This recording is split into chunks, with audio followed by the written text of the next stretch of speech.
As maiores dúvidas deles é na hora de assinar o Olerite, né? Eles não têm assim em mente o que eles precisam conferir no Olerite. Qual que é o valor do salário referente a 30 dias? Eu tenho férias, eu tenho, por exemplo, desconto, eu faltei, eu tenho desconto. Quando um colaborador ele vem a faltar, é descontado em Olerite o dia de falta dele e mais o DSR, né?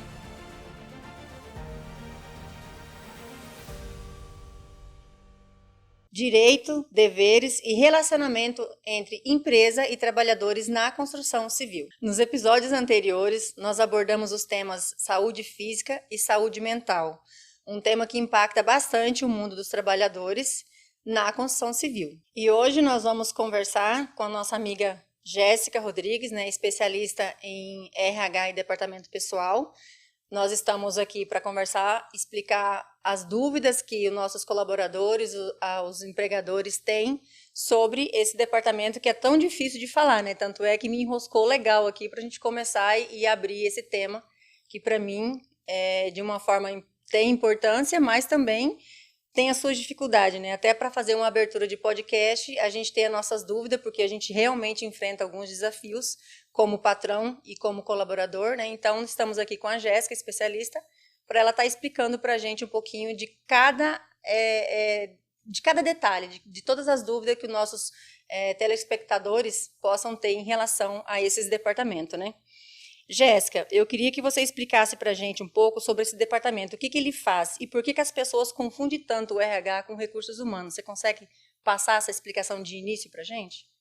Primeiramente, é um prazer estar novamente aqui no podcast de Conexões e Construções. E sim, esse tema, a diferença entre DP e RH é grande, né? As pessoas têm muita dúvida qual que é a diferença de um DP e do RH. Essa dúvida ela é muito frequente em todas, tanto para empregador quanto para empregado, né? A diferença do RH e DP é que recursos humanos é para cuidar diretamente do colaborador, do desenvolvimento dele. Então, é cuidado pessoal com o colaborador e do desenvolvimento. Já a parte do departamento pessoal, que é o DP, ele vai mais para a parte do cálculo trabalhista e da legislação, né? Cálculo de folha de pagamento, férias, rescisão. Então, essa é a diferença de RH e departamento pessoal. Jéssica, você pode dizer para a gente quais são os maiores erros cometidos hoje pelas construtoras ou pelos empregadores na contratação? O que eu identifico que é um dos maiores erros, aí vamos dizer uma porcentagem de 80% a 90% das empresas, é desde o início da ficha de registro, né? Na captação de documentação, de saber a qualificação do colaborador, aí logo em seguida vem a parte dos contratos, né? Se tem todos os documentos que precisa para guardar certinho nas pastas dos colaboradores. Então hoje a empresa ela não capta todas as informações que ela precisa e todos os dados que ela precisa daquele colaborador. Porque não é só para a empresa, né? Hoje é preciso transmitir para o e-social essas informações. Até mesmo se há uma troca de endereço, se esse colaborador teve mais filhos, se o estado civil dele alterou, então ele tem que estar sempre em comunicação com recursos humanos, atualizando, né, esse departamento para que ele atualize também dentro da plataforma do e-social que vai para os órgãos públicos, como Caixa Econômica, INSS, Receita Federal. O e-social, ele começou na prática, faz pouco tempo que ele está nativa, né? E ele é como se fosse uma plataforma online, ao vivo, a cores. Ele não tem como a gente retroagir, não tem como a gente fazer um acordo com o colaborador, não tem nada, porque hoje o que acontece no mês é feito dentro do e-social, então não tem como a contabilidade fazer o que antigamente fazia, né? Que era ajudar o colaborador de uma certa forma. Então hoje o cerco está se fechando se falando em e-social, é isso mesmo? É exatamente isso. Eles criaram uma plataforma, um banco de dados, né, desses órgãos que eu acabei de citar, onde toda e qualquer alteração ela tem que ser feita em tempo real. Então, tudo que você faz, desde o registro, ele tem prazos para você seguir durante o mês. Por exemplo, uma admissão você precisa enviar para a plataforma dos órgãos um dia antes do início desse colaborador começar a laborar na empresa, né? Folha de pagamento, tem até o 15º dia útil, férias, você tem que enviar 2 dias antes do início do gozo dessas férias. Então, você tem um prazo para cumprir, rescisão, você tem que enviar até 10 dias após a data de demissão. Você não pode descumprir esse prazo. Se você descumprir, você tem multas para pagar referente a todas essas verbas, né? Essas obrigações que a empresa precisa transmitir do colaborador. E você pode citar para a gente quais são as maiores dúvidas que os colaboradores, ao chegar de frente com um DP, a um RH, quais são as dúvidas frequentes deles em relação à CLT, em relação à convenção coletiva? As maiores dúvidas deles é na hora de assinar o Olerite, né? Eles não têm assim em mente o que eles precisam conferir no Olerite. Qual que é o valor do salário referente a 30 dias? Eu tenho férias? Eu tenho, por exemplo, desconto, eu faltei, eu tenho desconto. Quando um colaborador ele vem a faltar, é descontado em Olerite o dia de falta dele e mais o DSR, né? Se durante o período ali de segunda a sábado ou de segunda a sexta, depende da jornada do colaborador, ele vem a faltar ou até mesmo descumprir a carga horária, deixou de vir 4 horas, um exemplo, em uma segunda-feira, ele perde o direito adquirido que ele já tem do DSR, de ganhar esse DSR. Então, se desconta a falta mais o DSR daquela semana. E tem também a questão das horas extras, né? Cada convenção, ela tem a porcentagem. Então, o colaborador ele precisa saber quantos por cento que nessa empresa que eu estou registrado hoje, eu tenho direito adicional a maior de horas extras. É 50%? É 60% de segunda a sexta? Domingos e feriados, qual que é a porcentagem que eu recebo de vir trabalhar, né? É 100%? É 110%? E eles precisam também conferir que o colaborador, a empresa que tem o relógio de ponto digital ou qualquer outra forma que seja, manual, ele tenha o total de horas que ele fez no mês, né? Tanto a carga horária normal que ele precisa cumprir e o que ele excedeu. Então, o espelho de ponto dele vem, exemplo, veio 10 horas extras a 50%. Está essa mesma quantidade no Olerite? Está me pagando certo? Então, essas dúvidas são frequentes. O RH ele precisa ter essa expertise de explicar para o colaborador. E muitas das vezes eles não entendem o cálculo. Então, o RH ele precisa explicar de uma outra forma. Explicou de uma forma, ele não entendeu, então ele aborda o tema de outra maneira que fica mais fácil para aquele colaborador entender. Então, para cada um, é uma forma, um entendimento. Tem que ter paciência para explicar, para ele sair sem dúvida nenhuma dali. E isso é frequente. Todo mês é a mesma coisa, as mesmas dúvidas. Na verdade, eles acabam nem gravando, né? Porque eles vêem tanta coisa rabiscada naquele Olerite que eles acabam, né? Muitas das vezes eles nem perguntam, eles só recebem e saem, tipo, né? Tô com o dinheiro na conta, ou tá menos ou tá mais, mas deve ser por algum motivo lá dentro, né? Você quer ver a dificuldade de um RH explicar quando você tem as férias fracionadas, né? Fracionada como? Durante o mês, o colaborador pegou no dia 15, um exemplo, dia 15 de maio ele pegou férias e foi até dia 15 de junho. Para você explicar que 15 dias veio descontando dele naquele Olerite, é muito complicado. Para você explicar que as férias nada mais é do que antecipar o seu salário. Adiantamento. É um adiantamento, antecipa ele mais o terço de férias. Então, o colaborador que ele não tem um planejamento financeiro, que ele não entende disso, chega no final do mês ele recebe 15 dias a menos, vamos dizer assim, né? Na cabeça dele. Aí, para você explicar isso, que no outro mês vai acontecer a mesma coisa, é bem complicado. Você tem que ter várias formas de abordar para explicar isso para o colaborador. Para o setor patronal, eu digo que muitas vezes, para a gente estar explicando esse detalhe das férias, por exemplo, que você citou, a gente não sabe nem de que forma explicar, porque parece que do jeito que a gente está explicando é como se a gente estivesse roubando esses 15 dias dele. A sensação que a gente tem de estar explicando isso para ele é como se a gente estivesse roubando de fato essas férias. E aí, como é que você explica de uma forma que a pessoa entenda, né? Que aqueles 15 dias ele não trabalhou porque ele estava dentro das férias que ele já tinha recebido antecipado, né? Então, é um negócio que complica bastante o patronal. Eu queria que você falasse um pouquinho também sobre as faltas que o colaborador cometem e que reflete lá nas férias dele. Você consegue passar um pouquinho para a gente? Consigo. As faltas, quando elas são injustificadas, porque você tem as faltas justificadas e as injustificadas. As justificadas nada mais é do que aquelas que você entrega uma declaração, como por exemplo um atestado médico, ela é justificada. Então lá no seu cartão ponto, ela é abonada através dessa documentação, né? E tem vários outros documentos que você consegue justificar para a empresa e abonar as suas faltas. Então ela não interfere no seu direito de férias, né? Não vai diminuir, não vai abater. Já as injustificadas, de 1 até 5, que durante o período aquisitivo, o que é o período aquisitivo? É o seu 1 ano de trabalho, né? Esse é o período aquisitivo. Então, durante esse 1 ano, você tem um direito de 30 dias de férias. Para cada 1 mês trabalhado, você adquire 2 dias e meio de direito de férias. Então, de 1 a 5 faltas injustificadas, você tem o direito de 30. Passou de 6, você já vai diminuindo as suas férias. Tem uma tabela, né? De 6 até... Não vou me recordar agora na tabelinha, mas aí você já começa, em vez de ter 30 dias de direito de férias, você já passa a ter somente 24. Quanto mais falta, menos dias de férias, e isso também incide no valor em espécie para receber? Nas férias? Incide porque você, além de você de você perder as faltas durante o mês, aquele mês que você faltou tanto dia quanto o DSR, você não tem o direito de 30, só de 26. Você perde esse direito.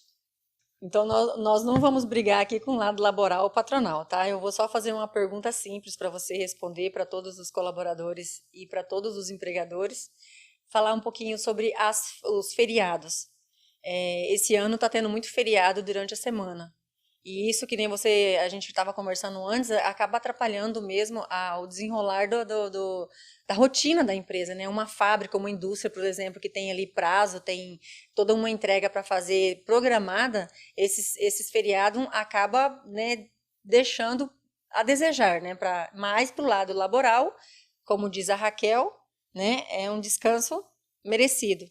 O que você tem para dizer para todas as pessoas que não entendem muito sobre esses feriados? Falando também sobre a remuneração, que é 50%, quando é 100%. Então, quando ele é um feriado facultativo, a empresa ela pode abrir sem problema nenhum, é um dia normal, né? Os colaboradores não gostam, claro que não.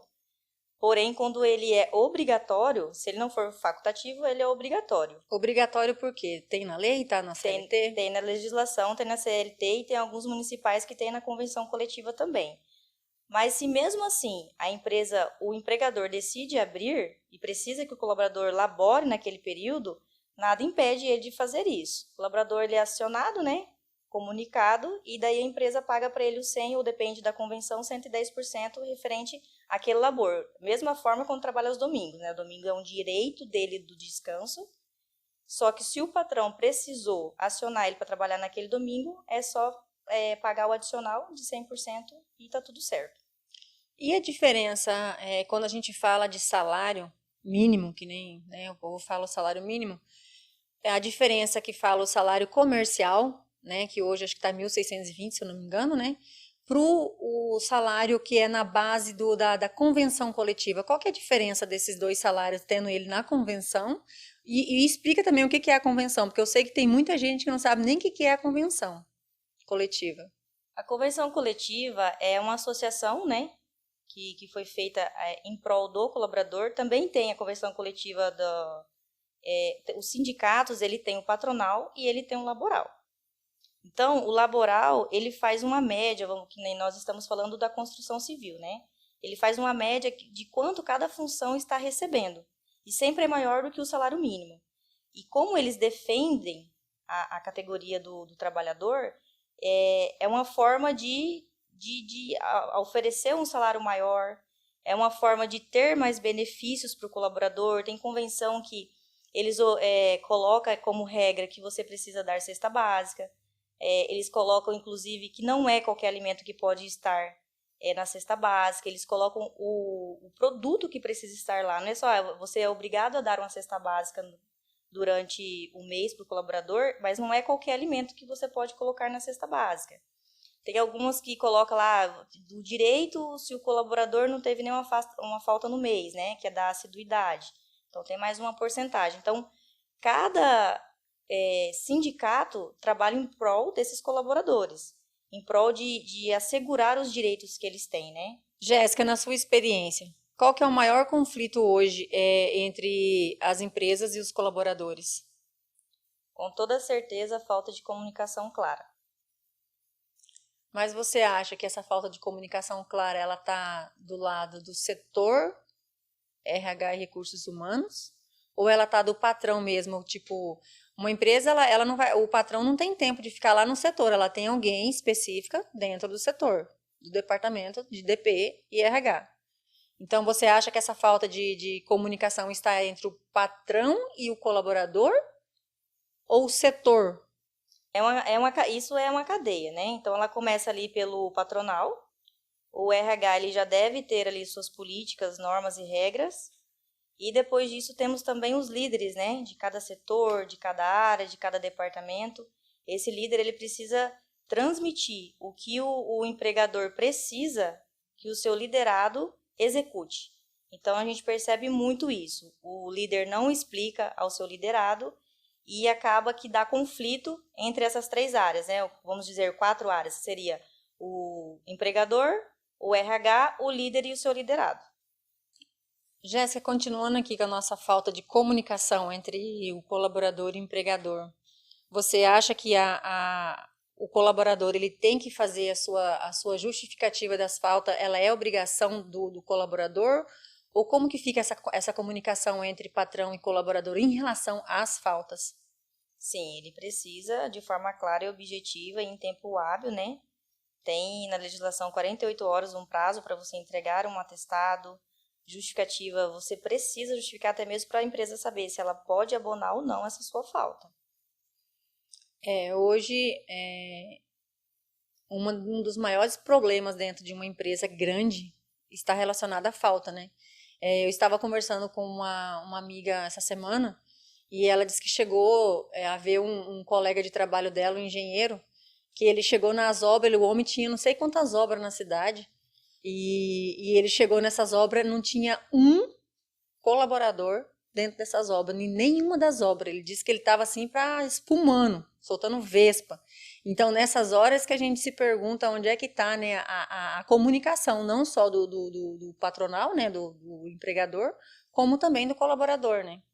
Esse tipo de conduta não pode ser aceita na empresa, né? Tanto que quando já há uma única falta, o colaborador precisa ser cobrado disso, né? Acontece muito de você ouvir, hoje eu vou faltar. Você tem que devolver a pergunta, você vai faltar por quê?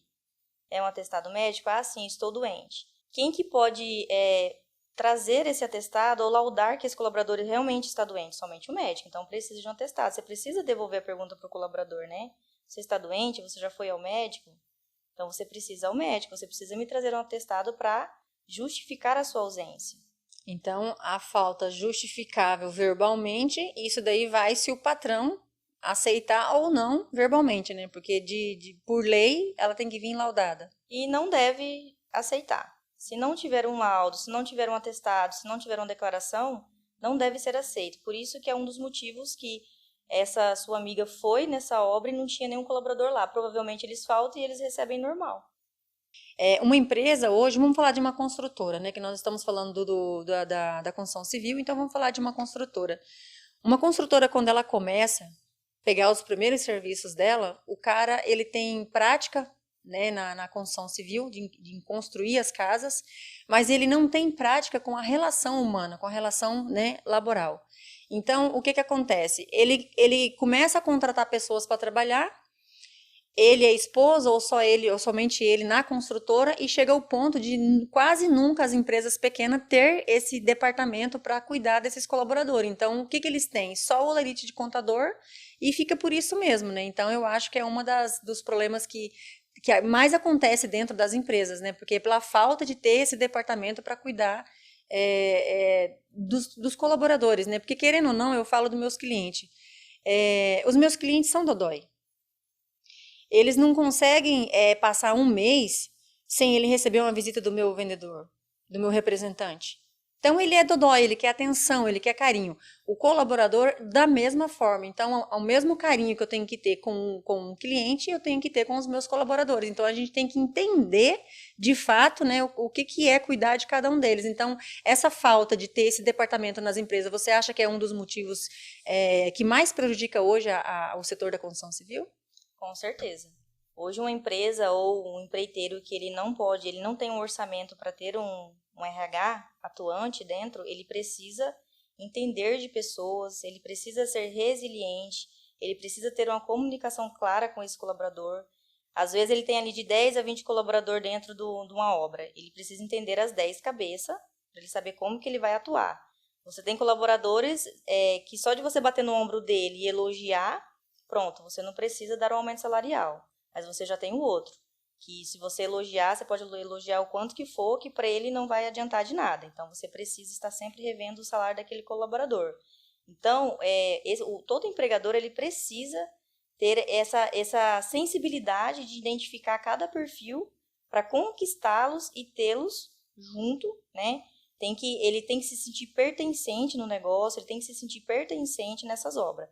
Com certeza vai diminuir essas faltas que você está me falando bastante, né? Colaborador falta muito, eu vi que é uma dor sua hoje como empresária e precisa estar próximo do colaborador, que com certeza vai diminuir essas faltas aí dentro dessas obras ou dentro da empresa. Jéssica, qual que é o direito trabalhista que o trabalhador menos conhece hoje? Na construção civil, nós temos ali a questão da insalubridade e periculosidade, né? Eu vou citar exemplos. Hoje um soldador ele tem ali a sua insalubridade de 10, 20 a 40%. Nem todos sabem que eles têm esse direito. O eletricista ele tem a periculosidade, né? Um grau de risco elevado, um grau de risco muito alto. Então ele tem 30% de periculosidade.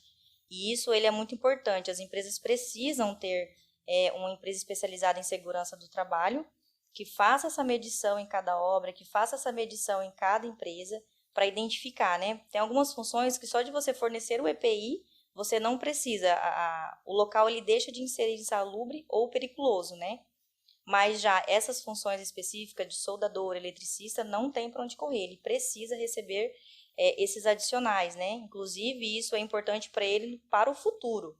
Ele com esse grau de porcentagem, né? No caso do eletricista, 30% a mais no Olerite, que vem todos os meses, também dá o direito a ele de se aposentar antes do tempo.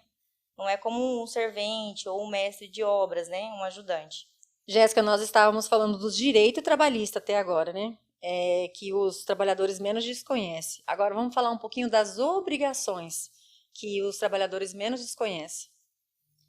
O que eu venho percebendo é a questão das obrigatoriedades, né? Das políticas internas. Por mais que você chame o colaborador, que você faça uma integração, que você explique os direitos, os deveres e obrigações, eles agem como se não soubessem, onde deveria ser um dicionário, né, para aquela empresa que ele está no momento. E da construção civil, um dos maiores é a questão a conscientização de usar os EPIs, né? O técnico de segurança do trabalho, ele sofre demais, porque ele pode ir todos os dias ele vai encontrar alguém lá na construção que está sem EPI. E é sempre os mesmos, né? Você chega lá, é sempre os mesmos. Ou sem a botina, ou sem a máscara, ou sem a luva. E, não lavou, molhou, não secou. Sem protetor auricular. Porque me incomoda, eu não consigo ouvir, me atrapalha. Eu lembro que na época da construtora, eu comprava até protetor solar. Quando eu chegava nas obras, o protetor solar estava de uma situação, o vidro, frasco, que era vergonhoso. Eu olhava para aquilo e falava assim, alguém pegou pelo menos esse frasco hoje para poder passar o protetor solar no rostinho, na pele, no bracinho? É exatamente assim, né? Que tem Então, a gente fica falando o lado patronal, mas a gente tem que também reconhecer que o lado laboral também tem os seus defeitos, né? Porque, cara, tem que seguir a disciplina. Uma empresa, ela tem que ter uma cultura, que eu acho que uma empresa que não tem cultura, ela deixa o negócio muito à vontade. Então, é uma das coisas que eu percebi bastante em termos de conhecer o próprio colaborador dentro da empresa, trazer para ele a cultura, né, da empresa. E dentro dessa cultura, você, na hora da contratação, como você disse, na integração, você já tem que saber se aquela pessoa faz parte da sua cultura, vai fazer parte de uma forma fácil, né? Porque falar que é igual à cultura, mentira. Mas será que ele aceitaria fácil a sua cultura? Então, uma das perguntas que eu acho que os empresários deveriam fazer na hora da contratação é isso. Se ele tem dificuldade com mudanças, com novos setores, porque assim ele vai conseguir entender se a cultura dele vai fazer efeito ou não. Então, eu acho que a cultura dentro da empresa é um dos motivos que nenhuma empresa deveria faltar, porque ele vai ajudar a relação, que nem você disse, colaborador e empresário, né? A cultura ela é um dos pilares da empresa, né? E a cultura ela é algo que você consegue implantar dia após dia para o colaborador. Mas como que faz isso? Primeiro passo através da integração. Ali ele já tem uma noção de como que a empresa atua, né? Depois você precisa fazer reciclagem. Você precisa ficar fazendo treinamentos de desenvolvimento para você aculturar ele dentro daquele ambiente.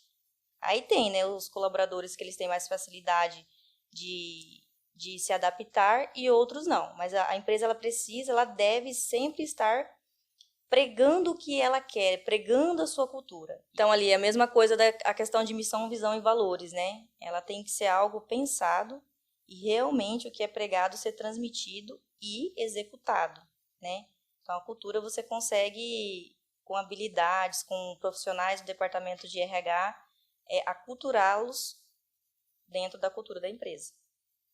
Sem falar que eu acho muito importante, né? Se toda empresa conseguisse parar para entender o que é uma cultura e por que ele tem que ter uma cultura pregada, rezada dentro da sua empresa, eles teriam menos trabalho, talvez, com relação empregador e colaborador, né? E saindo da cultura, Jéssica, para a gente entrar dentro dos atrasos, é uma das coisas que eu gostaria muito que você citasse bem detalhado, porque essa semana eu vi um meme no Instagram, da funcionária chegava todo dia 10 minutos atrasada. E aí o patrão pegou ela conversando no depósito lá, falando que se eu tenho 10 minutos de atraso todo dia, por que eu não vou pegar os 10 minutos? Consegue explicar pra gente sobre os atrasos, como que funciona? Porque eu sei que eles são descontados, né? Os atrasos também tem como a gente encaixar ele na cultura, né? Então, uma empresa ali que tem um líder ou que ele tem só o empregador, você tem que estar sempre falando que o colaborador precisa. Aí é técnica de cada empresa, né? Mas o que eu uso geralmente com os liderados? Você precisa chegar 5 minutos antes, até porque você vai chegar, você vai pegar a sua água, você vai pegar um café, até você abrir, né? Todas as suas ferramentas de trabalho, já vai dar o seu horário de iniciar. Então, você precisa estar conscientizando esse colaborador que às vezes ele nem pensa. Ele sabe que o horário dele, exemplo, chega às 7h30. Ele chega às 7h30, até ele fazer tudo isso, já vai dar ali 8 horas. Então, perdeu 30 minutos de manhã, perde 30 minutos de tarde. Então, você tem que estar conscientizando. Aconteceu a primeira vez, você já tem que, através do espelho de ponto, mostrar. Grifa cada pontinho. Olha, eu percebi aqui que você está chegando atrasado e isso está se tornando habitual. O que está acontecendo? Você está precisando de ajuda para alguma coisa? Está acontecendo alguma coisa? A empresa não aceita esses tipos de atraso. Atrasa e sai antecipado, né? Então, você grifa, mostra para ele que ele vai identificar. Eita, tem alguém analisando a minha entrada. Tem alguém analisando a minha saída. E, claro, isso seria uma advertência verbal, né? A primeira. A segunda, você já pode dar uma advertência por escrito. Da terceira em diante, você já pode fazer uma demissão por justa causa. Mas aí vai da empresa adotar essa política que ela tem esse direito de aplicar isso no colaborador. Mas dentre essas atrasadas, se tiver que descontar dentro do salário, soma 5 minutos hoje, 10 minutos amanhã, 20 minutos depois, isso no final do mês ele vem a somar e a gente tem uma falta injustificável nesses atrasos? Tem o desconto no Olerite. Na legislação ele fala, você configura o relógio de ponto para até 10 minutos de atraso. Então, se ele chegar a 9 minutos de atraso, o relógio não vai computar. Se ele chegar a 10, 11 minutos, ele vai computar 10, 11 minutos de atraso. Ele vai fazer uma soma. Então, se ele tem ali uma carga horária para ele cumprir 220 horas e ele fez só 200, vai vir 20 horas descontando do Olerite dele. Isso, na verdade, só nos cartão ponto digital, né? Porque os manual ainda é meio complicado, né? Porque você tem que fazer a planilhinha de... Aí teria que fazer a planilha, mas o resultado final vai ser o mesmo. Vai dar o você mesmo, pode né? descontar em Olerite aquilo, tanto o dia, né? A soma desse mês, quanto os DSR, que no final é um valor... que vai fazer falta, né? Vai fazer falta e quando você faz isso, eles começam a parar de fazer. Sim. Só que você precisa aplicar, você não pode... você tem os direitos e obrigações. E do empregador é muitas obrigações. Então, os seus direitos você tem que aplicar também. E dentro da CLT ou convenção coletiva, fala alguma coisa sobre a falta perder a cesta básica? Isso fala algum dos benefícios, né? Fala dentro da convenção coletiva. Isso não tem em CLT, mas algumas convenções coletivas, durante 30 dias. Se você trabalhou todos os dias certinho, não tem faltas no seu Olerite, você recebe a cesta básica. Se você tem a partir de uma falta, você já perde o direito daquela cesta básica. Eu sei que nós falamos no início sobre as férias, mas eu queria que você falasse mais um pouquinho o que é importante saber para o colaborador não ter o prejuízo em questão das faltas? Porque eu quero falar um pouquinho mais sobre isso, até porque, que nem a gente disse no início, né?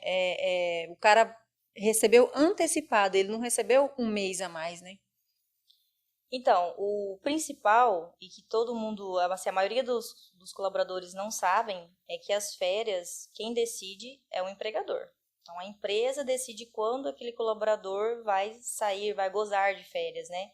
Geralmente a gente faz um combinado ali e sai quando a gente precisa. Uhum. Mas esse direito é da empresa e é ele que escolhe, ele que determina, olha, qual que é o período melhor que eu tenho para te dar férias, né?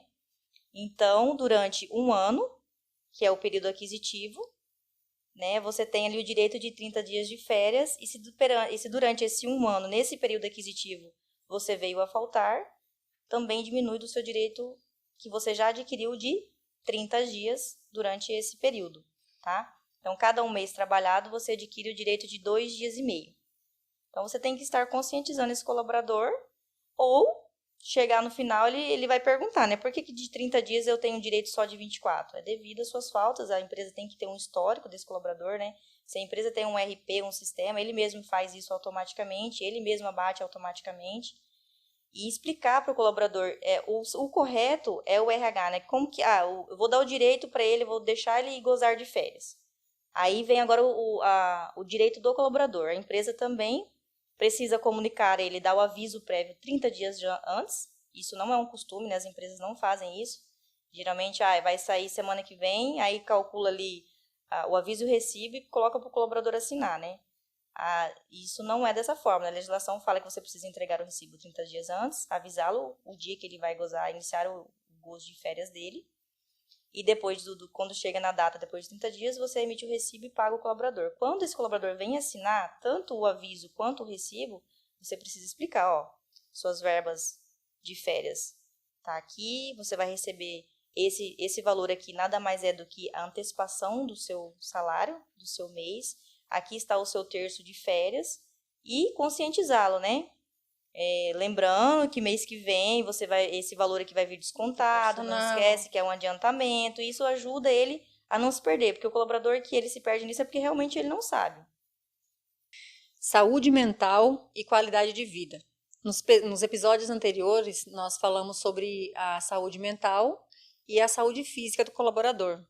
E o que a gente vem percebendo nesses anos, né, que tem passado é a quantidade, o aumento do afastamento por ansiedade, por depressão, o esgotamento emocional. Hoje é o tão falado, né? Por isso que a NR1 ela tá bem atuante hoje nas empresas, né? E sim, a saúde mental ela está sendo muito falada, está tendo muitos afastamentos, né? Por saúde mental, por burnout, por ansiedade, por excesso de cobrança. E há um estudo sobre isso, né, pela Previdência, pelo INSS. Em 2025, teve mais de 500 mil de afastamento referente à saúde mental. No ano de 2024, de 2024 para 2025, ele subiu 15,66%. E se você for comparar com o ano de 2023, ele subiu de 80% a 90%, os afastamentos referentes à saúde mental. Então, em um período aí de 2 anos, a gente aumentou significativamente, né? De 80% a 90% é muito. E as pessoas costumam muito falar que é referente à geração Z, né? Os afastamentos não são pessoas jovens, tem pessoas de todas as idades. E por isso que agora está tendo muita assim, atuação dessa NR1, da segurança do trabalho, né? São até laudos que você precisa transmitir para o e-social também, é uma obrigatoriedade também que você precisa. Hoje a NR1 ela vem aí para cuidar da saúde mental do colaborador. O empregador ele precisa identificar, fazer as perguntas que você precisa entregar para o colaborador o formulário e ele responder a porcentagem de 50% que você tem de quadro de colaborador para você identificar o que está acontecendo dentro da sua empresa. Se ali há um grau de risco avançado de pressão, né, de metas inalcançáveis, de pessoas com muita ansiedade, de pessoas que estão no estágio de burnout, de ansiedade. Então, essas perguntas, essa avaliação, ela vem nada mais do que para diminuir essa porcentagem que vem da Previdência hoje, né? E as empresas estão identificando através desses laudos que ela precisa colocar um psicólogo atuante para cuidar da mente desses colaboradores, que hoje os colaboradores não é somente o trabalho, ou às vezes a gente aloca isso muita pressão também no trabalho, mas às vezes aquele determinado colaborador ele não consegue associar a vida pessoal com a profissional. Então, tudo isso, cada caso é um caso, né? Mas uma empresa que ela tem um grau de risco muito alto referente à saúde mental, ela precisa colocar um profissional da área atuante para cuidar da mente desses colaboradores. Mas e como é que é laudado isso? De que forma que vem esse parecer que ele tem que ser afastado? Quem que é que tem a autorização para laudar a essa... Que no caso é uma doença, né? Quem que tem esse... É o médico do trabalho. O médico do trabalho, o médico da própria pessoa, né? A pessoa, na verdade, assim, o burnout, a crise de ansiedade, a questão de você identificar que o colaborador não está bem mentalmente, não é do dia para a noite. Os sinais começam a aparecer e o empregador ou o líder do setor precisa começar a identificar, né? Que a pessoa começou a ficar mais calada, ela está se excluindo. Você vê aquela pessoa que ela vivia rindo, agora ela está abatida. Então, você precisa já começar a identificar isso. E como que tem esse laudo? Como que isso é aceitável? É o médico que vai laudar se realmente essa pessoa está com algum desses quadros, né? Esses episódios aí de afastamento. Após isso, o INSS também tem um médico do INSS que também vai laudar. Talvez o médico da pessoa deu 30 dias, mas o médico do INSS acha que precisa de mais, acha que precisa de 60, 90, ou de menos, não precisa de 30, precisa de 15.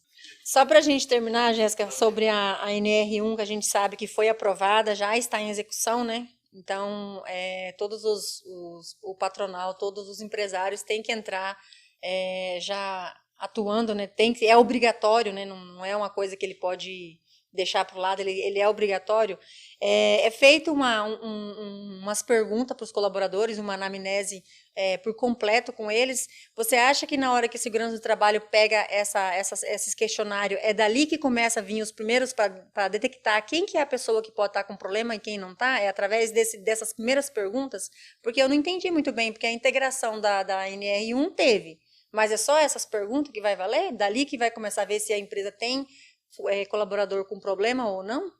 Essas perguntas, elas são as análises psicossociais. Então, através dessas análises, sim, você consegue já fazer Se o empregador não conseguiu já identificar de cara que aquele colaborador precisa de uma assistência médica, precisa de uma ajuda, precisa já de uma sensibilidade para olhar para ele, esses laudos com certeza vai ajudar as empresas a identificar de forma macro, né? O que é que está causando isso nos colaboradores? O que ela precisa fazer para diminuir isso dentro daquela determinada empresa? É um psicólogo, desenvolvimento do treinamento, o que ela precisa fazer?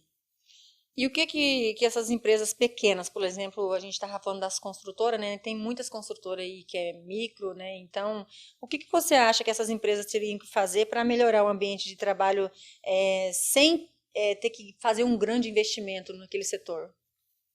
Olha, no meu ponto de vista, realmente é a comunicação, a relação com empregado e empregador.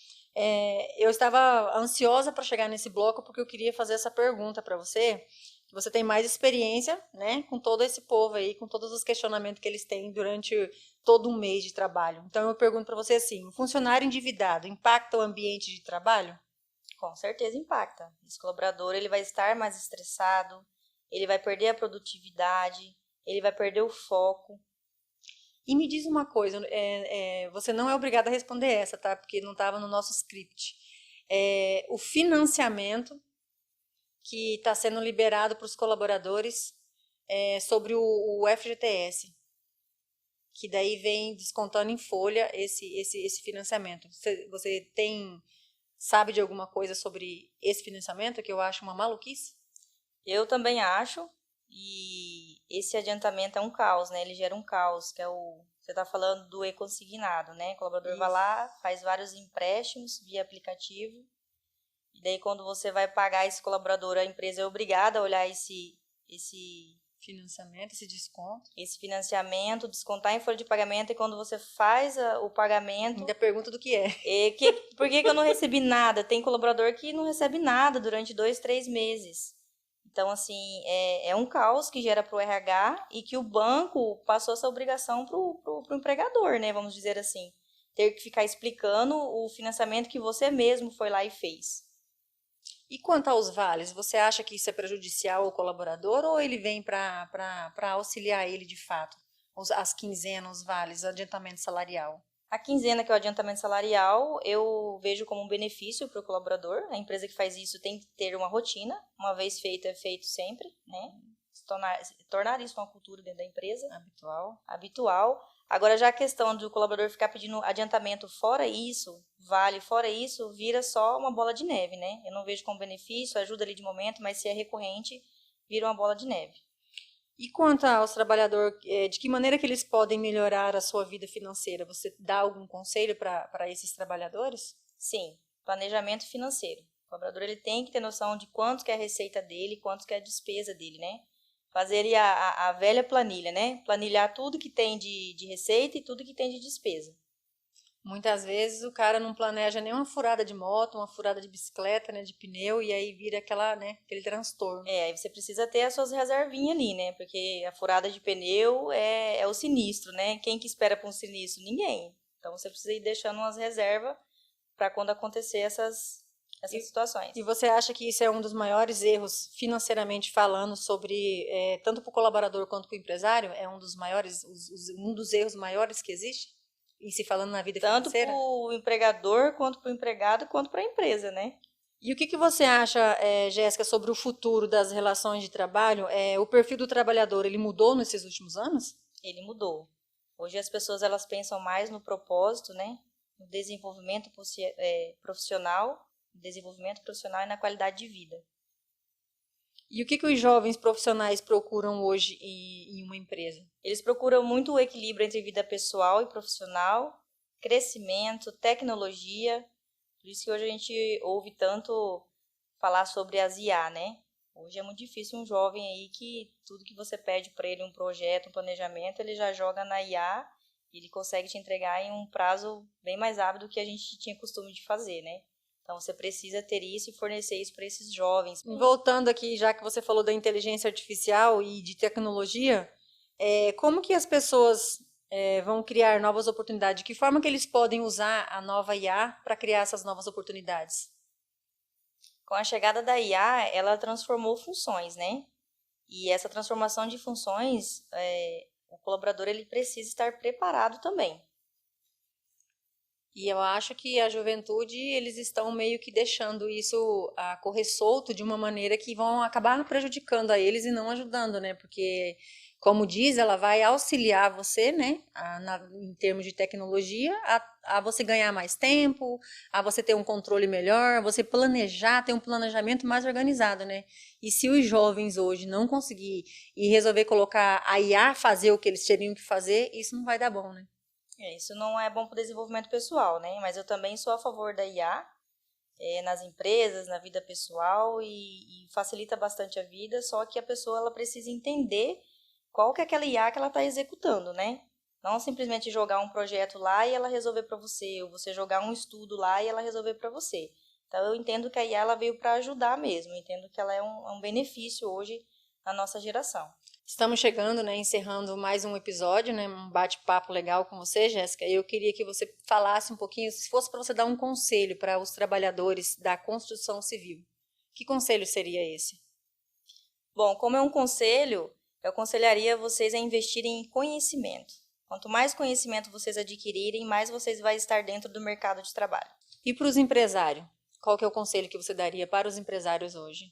Cuidem das pessoas assim como vocês cuidam dos números. Você pode dizer para a gente, Jéssica, o que faz uma empresa ser um bom lugar para trabalhar e um colaborador ser alguém que toda empresa quer contratar? Então, seria o respeito, a transparência e a valorização de pessoas. E qual que foi a maior lição que você aprendeu lidando com equipes? A maior lição é que eu não posso parar de estudar nunca. Estudar e aprender sobre perfis, sobre desenvolvimento comportamental, sobre como lidar com pessoas. A gente tem que ser um plus, né?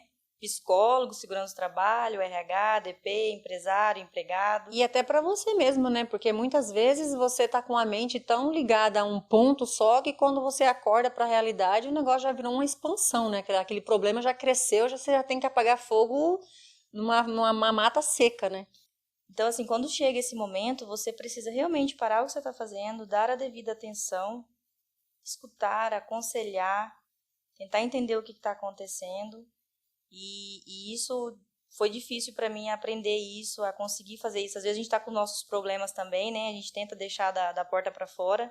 Nem sempre é possível, mas eu tento fazer isso diariamente. E quando o colaborador vem até mim com os seus problemas, dificuldades, tanto pessoais quanto profissionais, é muito difícil você ter que parar aquela aceleração que você está executando no trabalho para ouvi-lo, né? Então eu tive que aprender a lidar com isso. E hoje eu consigo executar isso de forma assim brilhante, que até eu admiro, porque não é fácil. Mas eu acredito que da mesma forma que eu aprendi, é a forma que você aprendeu também, né? Com muitas mentorias, com muito treinamento, porque estamos falando de seres humanos e nós que estamos aqui desse lado, né? Nós também somos seres humanos e também temos os nossos problemas, né? E como é difícil realmente parar o que você está fazendo para dar atenção, que você vai mudar da água para o vinho, né? Você está fazendo uma coisa e do nada você vem, e agora? O que eu vou fazer com esse problema, né? Eu tenho a impressão que eu estou dentro de uma caixinha, num mundo assim, sabe, fechada, e quando essa situação acontece, eu preciso fazer um 360 graus com a minha mente e entrar dentro de outra caixinha. Então eu mudo o meu estado emocional, assim, drasticamente naquele período para conseguir fazer. E depois de tudo isso, como que você fica no seu pessoal? Você administra bem ou você tem as suas confusões mentais por causa disso?